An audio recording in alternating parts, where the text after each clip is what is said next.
पहला सवाल आपसे यही रहेगा, जो आपकी लिस्ट थी उसमें नाम क्यों नहीं आया?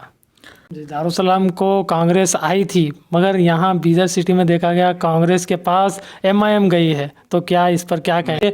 आतिफ अशर एआईएमआईएम के बीदर से एक टिकट के दावेदार बनकर आए हैं, आने के बाद ही उनका नाम कट हुआ है, तो इसमें कुछ साजिश आपकी पार्टी के ही लोगों की तरफ से?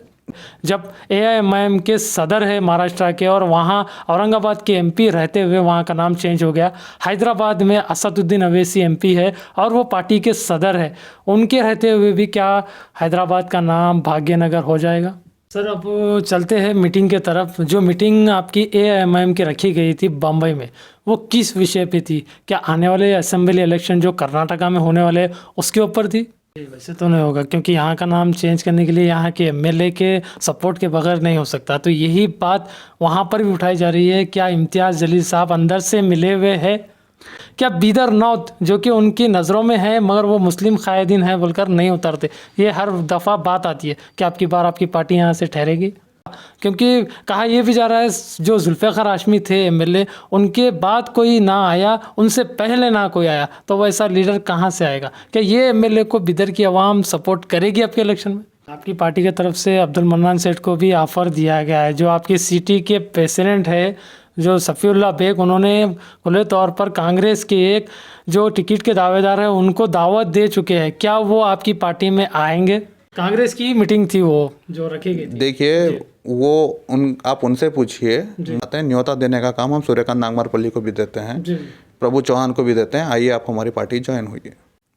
हेलो दोस्तों, वेलकम आपका हमारे चैनल मास्टर मीडिया 24/7 में। जैसे आपने आतिफ अशर के नाम को लेकर एक पोस्ट देखा है, बीदर सिटी में एक चैनल पर डाला गया था, वो एक पार्टी लेवल की मीटिंग थी इंडिया लेवल पर बम्बई में, उसी में आतिफ अशर का नाम नहीं आने पर उस लिस्ट को पोस्ट किया गया और कई लोग आवाज़ उठाए कि एमएलए कैंडिडेट जो टिकट के दावेदार है एआईएमआईएम से, उनका नाम ही लिस्ट में नहीं आया, 2 ही लोग का नाम लिस्ट में आया। तो चलिए मालूम करते हैं आतिफ अशर साहब से, क्यों उनका नाम नहीं आया और क्या वजह रही और क्यों पार्टी लेवल पर ये मीटिंग अचानक की गई? क्या आने वाले असेंबली इलेक्शन की ये तैयारी है? तो सर, मैं आपका पहले हमारे इसी चैनल मास्टर मीडिया में स्वागत करता हूं।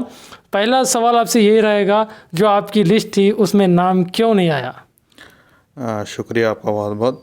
देखिए, ऐसे लिस्ट बहुत सारे बने हुए हैं जी। तो वो जो फर्स्ट लिस्ट थी, डॉक्यूमेंट्स वगैरह जो पहुंचाने में जी। मैं थोड़ी देर से मैं डॉक्यूमेंट्स दिया था। जी। तो वो लिस्ट जो है बागलकोट वाले, मतलब जनरल जो लिस्ट बनी थी, जी। जी। तो बागलकोट वाले कहीं के जो है वो फेसबुक पर डाल दिए थे। जी। तो उसमें हुआ क्या, वो लिस्ट में मेरा नाम नहीं था। जी। जी। तो वो कुछ क्या बोलते हैं, शरारती लोगों ने क्या किया, जी। वो लिस्ट को सर्कुलेट करना चालू कर दिया और उसके अंदर ये टैगलाइन लगा दिया कि देखो इसमें आतिफ अशर का नाम नहीं है बोले जैसा। तो वो दरअसल गलत चीज़ है।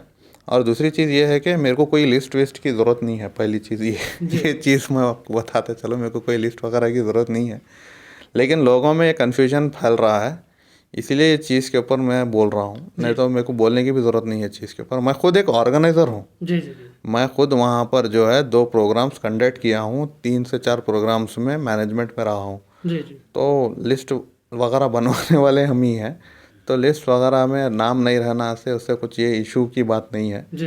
वो जानबूझ के सोशल मीडिया में हवा क्रिएट किया जा रहा है और कुछ नहीं। बीदर की हद तक तो देखा जा रहा है हर कोई डॉक्यूमेंट्स मांग रहा है, कुछ पेपर प्रूफ है क्या पूछ रहे हैं, तो ये जो एमआईएम की तरफ से पेपर का प्रूफ आया है इसमें आपको नज़रअंदाज किया गया, तो लोगों में एक वहम सा पैदा हो चुका है कि आतिफ अशर एआईएमआईएम के बीदर से एक टिकट के दावेदार बनकर आए हैं, आने के बाद ही उनका नाम कट हुआ है, तो इसमें कुछ साजिश आपकी पार्टी के ही लोगों की तरफ से?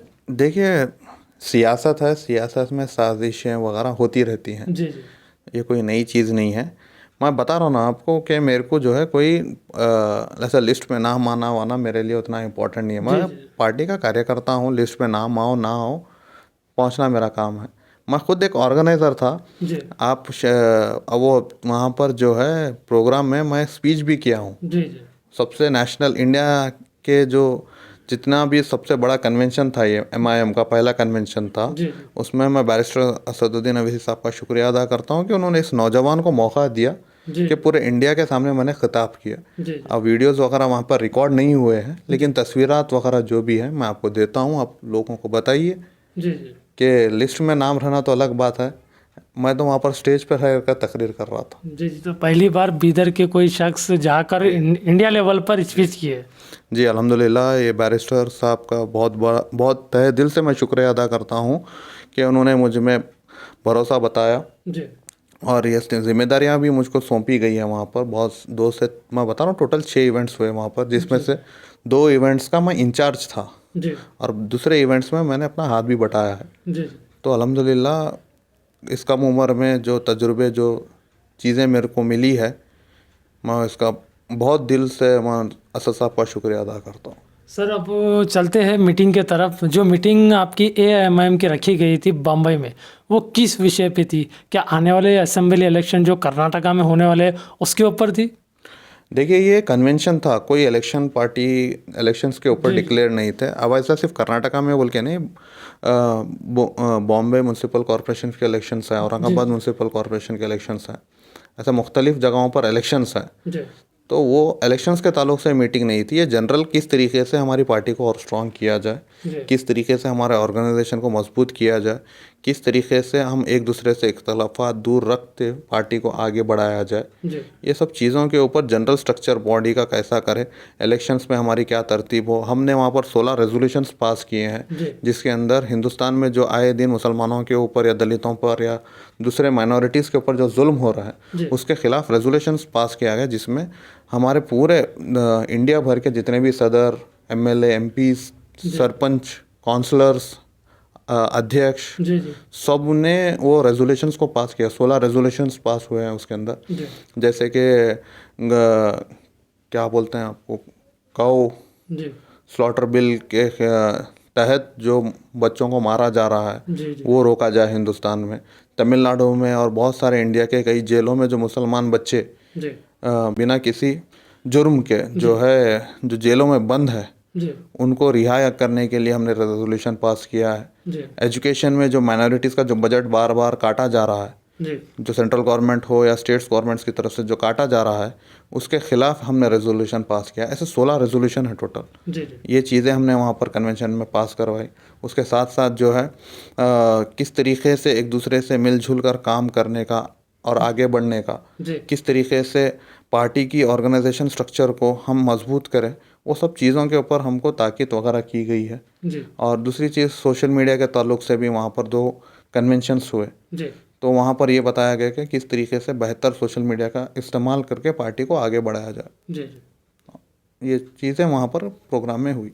बोला ये भी जा रहा है कि औरंगाबाद, जहाँ के MP आपके ही पार्टी के हैं, AIMIM के जो इम्तियाज़ जलील साहब है, और महाराष्ट्र के वो सदर भी है, उनके वहाँ पर रहते हुए औरंगाबाद का नाम चेंज हो गया। तो लोगों में थोड़ा सा वहम पैदा हो गया है, जब AIMIM के सदर है महाराष्ट्र के और वहाँ औरंगाबाद के MP रहते हुए वहाँ का नाम चेंज हो गया। हैदराबाद में असदुद्दीन अवैसी MP है और वो पार्टी के सदर है, उनके रहते हुए भी क्या हैदराबाद का नाम भाग्यनगर हो जाएगा? देखिए, पहली चीज़ ये है कि ये जो नाम वगैरह जो चेंज कर रहे हैं, जी ये हम चेंज नहीं कर रहे हैं। जी, पहली चीज़ ये आप दिमाग में डाल लीजिए। वहाँ रहने के बाद, इनू रहने के बाद भी नाम कैसा चेंज हो रहा, जी जी ये जो है MIM नाम नहीं चेंज कर रही, ये जो है एक लोगों के ऊपर से चेहरा जो है बेनकाब हो रहा है। जी जब लास्ट में जब गवर्नमेंट थी, कांग्रेस की गवर्नमेंट थी महाराष्ट्र में, उद्धव ठाकरे जिसके CM थे, आज लोगों के बहुत चहीते बने हुए हैं, सेक्युलर लोगों के। जी जो NCP कांग्रेस, ये तीनों का महाविकास आघाड़ी की जो सरकार थी, वो सरकार उनके आखिरी दिनों में जी ये नाम चेंज का प्रपोजल देके गई थी, जी उस्मानाबाद का और औरंगाबाद का। तो MIM प्रपोजल नहीं दी थी, कुछ नहीं दी थी, यही सेक्युलर गवर्नमेंट के ये सेक्युलर चेहरे, कांग्रेस, NCP और दूसरी कौन है, शिवसेना, जी ये तीनों ने प्रपोजल भेजा था कि सेंट्रल गवर्नमेंट को जी कि आप जो ये शहरों के नाम है बदलिए। किस लिए बदलिए? खाली इनको जो है सॉफ्ट हिंदुत्व खेलना है। जी अब ये जो लोग हैं इलेक्शन के टाइम पे आ जाते हैं, अरे हमको वोट दे दो, जी हम आपको जो है BJP से बचाएंगे, जी अगर आप हमको वोट नहीं देंगे, अगर MIM को वोट देंगे तो वोट स्प्लिट हो जाएंगे और BJP जीत जाएगी। जी ये सब जो ढोंग करते हैं, ये लोगों का चेहरा बेनकाब हो गया। ये जो बिल है, जी रेजोल्यूशन जो था दिल्ली गया सेंट्रल गवर्नमेंट की तरफ, मोदी हुकूमत को गया, मोदी हुकूमत ने इसको पास कर दिया। अब सब के सब अपना छाती पीट रहे हैं। जी उधर एक फडणवीस कहता है कि नामकरण मैंने किया है, जी एक नाथ शिंदे कहता है कि हमने किया है, उद्धव ठाकरे कहता है हमने किया है, कांग्रेस कहती है हमने किया है, जी एनसीपी कहती है हमने किया है। जी तो आप ये सवाल जो है हमको नहीं पूछना चाहिए, आपका एमपी रहने के बाद आप कैसा उसका नाम चेंज किया, कैसा आप हैदराबाद का नाम ये भाग्यनगर कर देंगे। चेंज होते वक्त रुका नहीं सकते थे क्या, ये सवाल उठाया जा रहा है? अरे तो हम अपोजिट में ही वोट करेंगे ना भाई। जी जी तो हम वही तो बोलते हैं कि हमको ज़रूरी है कि आप एक दो एमपी से कुछ नहीं कर सकते, हमको मेजॉरिटीज़ में जीत के एमएलए एमपीज बनकर असेंबलीज में गुजरना है। अब थे ना जो लोग बोलते हैं कि एमआईएम की क्या ज़रूरत है, तो कांग्रेस के आपके इतने एमएलए थे, इतने एमपीज थे, एनसीपीज के इतने एमएलए इनकी एमपीज थे, उनकी हुकूमतें थी, जी तो वो लोग नाम प्रपोजल करके आगे बढ़ाए। जी तो अब हम पे इल्ज़ाम लगाते हैं ये लोग। आप ही बताइए, अगर आप कल बीदर का नाम चेंज कर दिए जी तो आप इसकी तायद करेंगे? जी वैसे तो नहीं होगा, क्योंकि यहाँ का नाम चेंज करने के लिए यहाँ के एमएलए के सपोर्ट के बगैर नहीं हो सकता। तो यही बात वहाँ पर भी उठाई जा रही है, क्या इम्तियाज़ जलील साहब अंदर से मिले हुए हैं? क्या दीवाने बातें कर रहे हैं एमएलए। अच्छा ऐसा बोलो तो फिर मैं आपको पूछता हूँ, मैं गुलबर्गा का नाम कैसा बदल गया? खमरुल इस्लाम जो थे कांग्रेस के एमएलए थे, गुलबर्गा से कलबुर्गी हो गया, तो क्या अब खमरुल इस्लाम मिले हुए थे बोल के बोल रहे हैं क्या? वो बताया जा रहा है उनकी डेट होने के बाद चेंज हुआ, उन्होंने रहते हुए नहीं हुआ।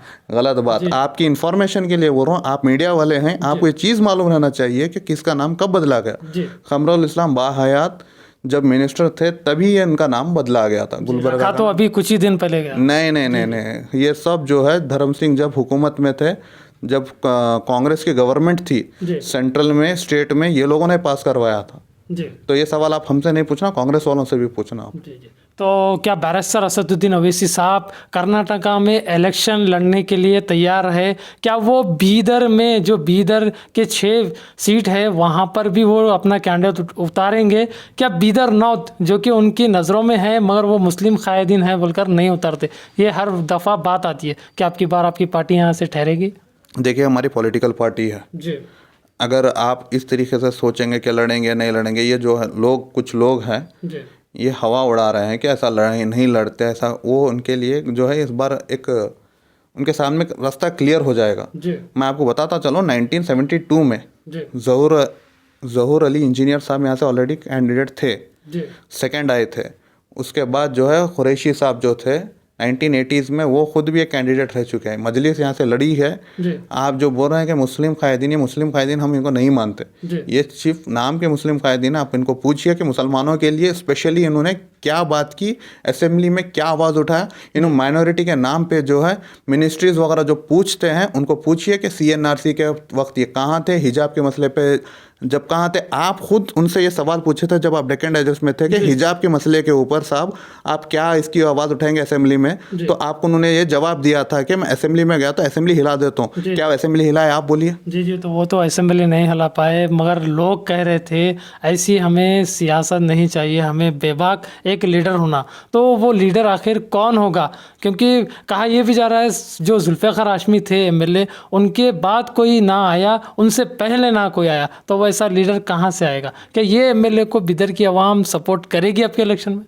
देखिए लीडर्स वगैरह ऐसा कहीं से आसमान से नहीं आते, हमको खुद बनना पड़ता है, हमको खुद जो है आगे बढ़ना पड़ता है। अब इनसे जो है लोग जो है नाराज़ हो चुके हैं, एंटी इनकम्बेंसी हद से ज़्यादा बढ़ गई है, तो इंशाल्लाह इस बार लोग जो है मुतबादिल ढूंढ रहे हैं, अल्टरनेटिव ढूंढ रहे हैं। इंशाल्लाह मजलिस इनके लिए एक अल्टरनेटिव पैदा करेगी। जी, आपकी पार्टी की तरफ से अब्दुल मन्नान सेठ को भी ऑफ़र दिया गया है, जो आपकी सिटी के प्रेसिडेंट है जो सफ़ीउल्लाह बेग, उन्होंने खुले तौर पर कांग्रेस के एक जो टिकट के दावेदार हैं उनको दावत दे चुके हैं। क्या वो आपकी पार्टी में आएंगे?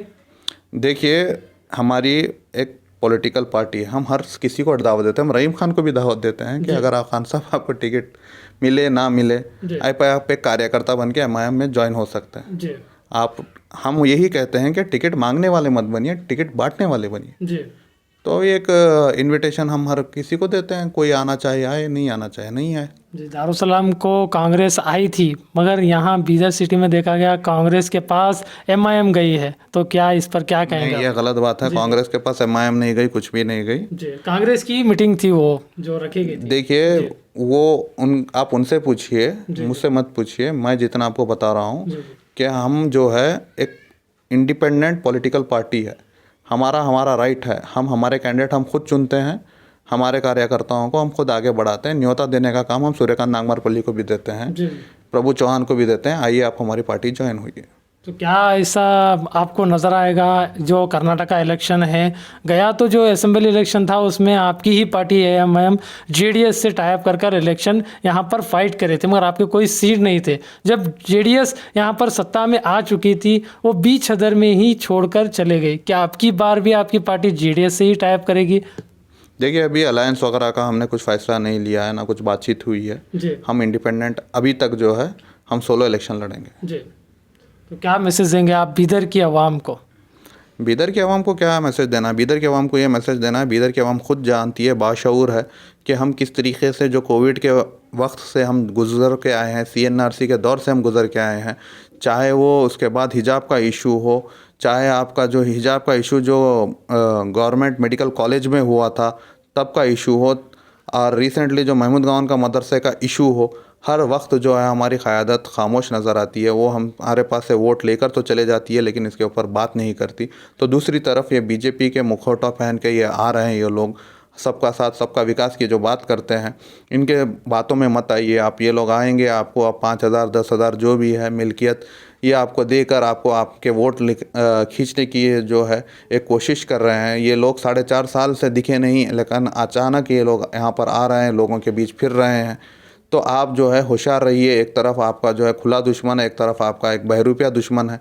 मजलिस आपकी खुद की पार्टी है, आप चाहे कैंडिडेट कोई भी हो, आप मजलिस को आगे बढ़ाइए। मैं खुद बीदर का एक नौजवान हूँ, आप लोगों के बीच से निकल के आगे आया हूँ, कोशिश कर रहा हूँ नेशनल लेवल तक। बैरिस्टर सदुद्दीन अवैसी साहब मुझे आगे बढ़ा रहे हैं।